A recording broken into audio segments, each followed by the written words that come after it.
from what you told them. You will narrow your life. You will become small.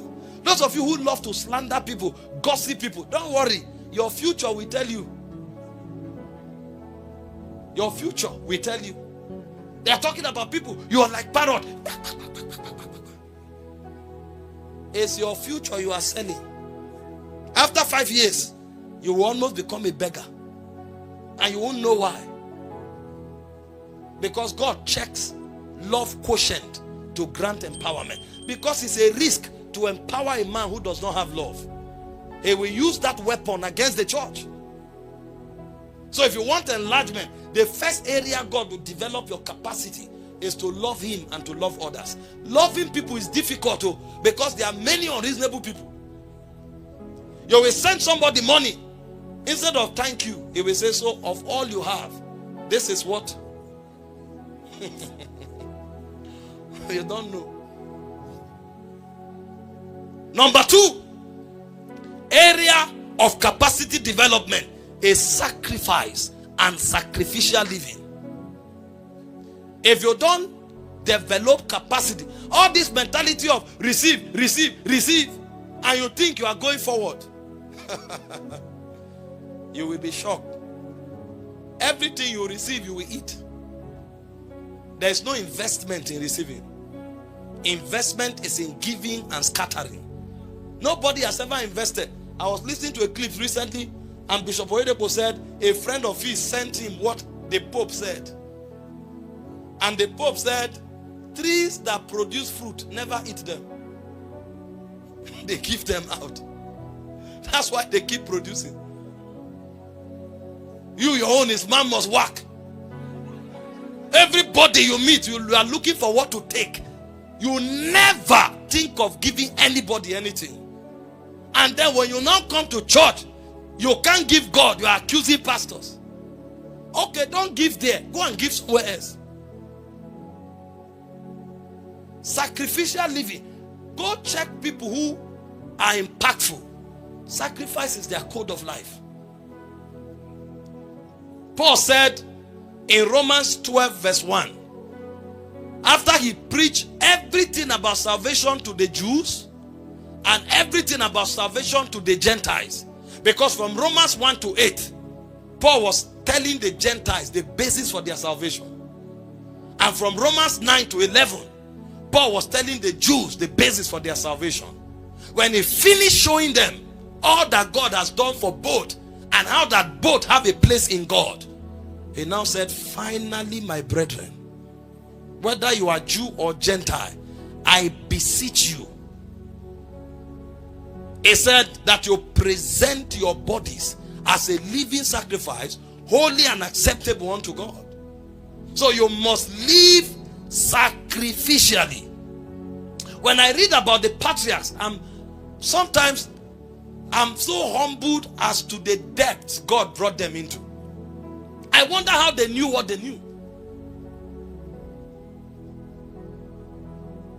Men who the Holy Ghost was not living inside of.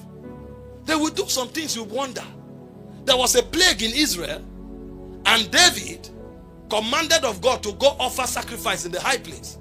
And he went and got the field of Araunah and to offer the sacrifice. And the man said, I'll give you for free. That's a blessing. And David said, God forbid that I offer unto God that which cost me nothing. God forbid. Me, my God, I say I'm giving him something. It cost me. Who taught you this thing? How did you know it? 2 Samuel 24:24. How did he know it? But today, we are a generation that love freebies. You pay for bus, bring somebody to church. He didn't come with offering. Church is over. He's looking for who loves God to give him some money, and then he goes and enter bus and go back home. Some people, what they do in church is they watch people who are praying. Oh, yeah, this person love God. When people are giving offering, they watch people who give something reasonable. When church is over, they will now come like this. Well done, sir. Well done, sir.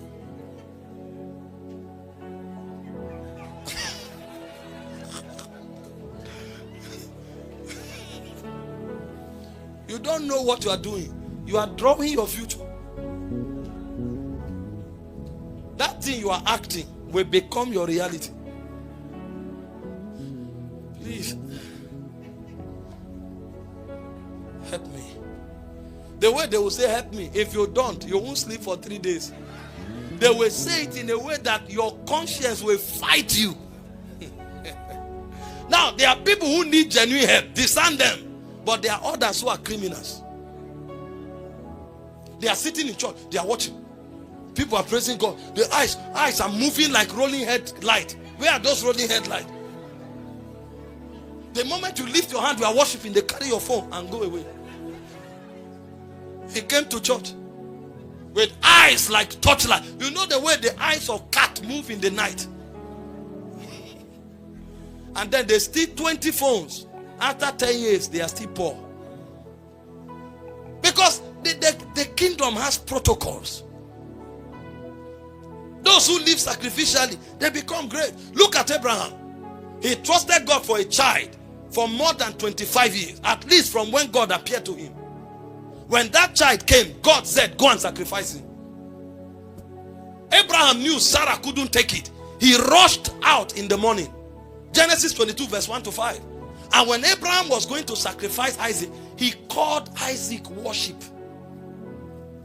Genesis 22 verse 5. I'm going up with a young lad to worship.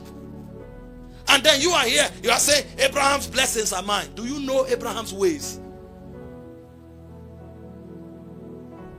Some can't sacrifice time. Some can't sacrifice energy. Some can't sacrifice resources. Nothing is on the altar. Nothing. And they are hoping to be great. Where is the space? You're already saturated. In 2026, can I teach you? Make sure you live sacrificially. Let your time be on your altar. Let your money be on your altar. Let your energy be on your altar. Let your expertise be on your altar. You are buying your future.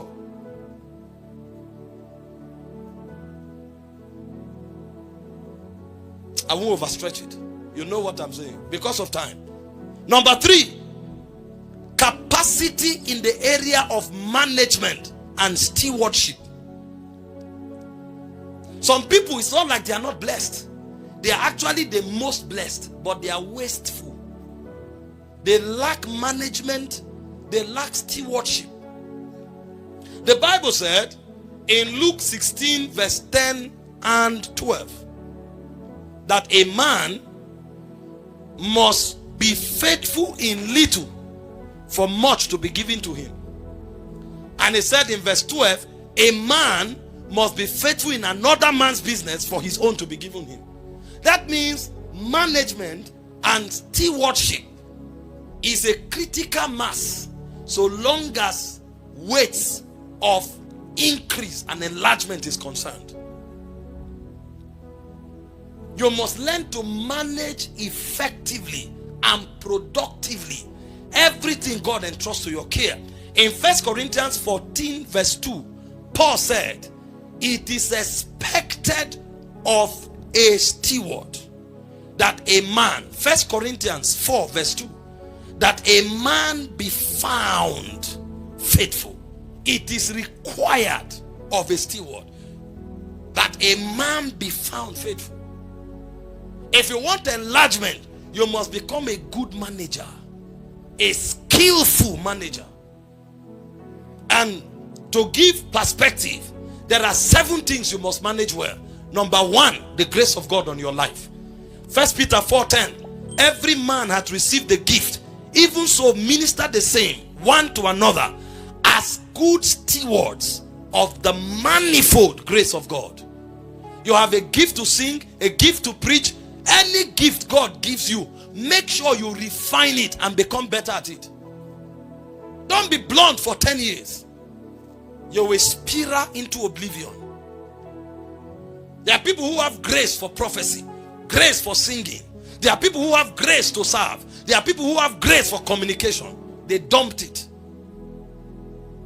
And that's where God wanted to increase them from. Number 2, you must be a steward of time.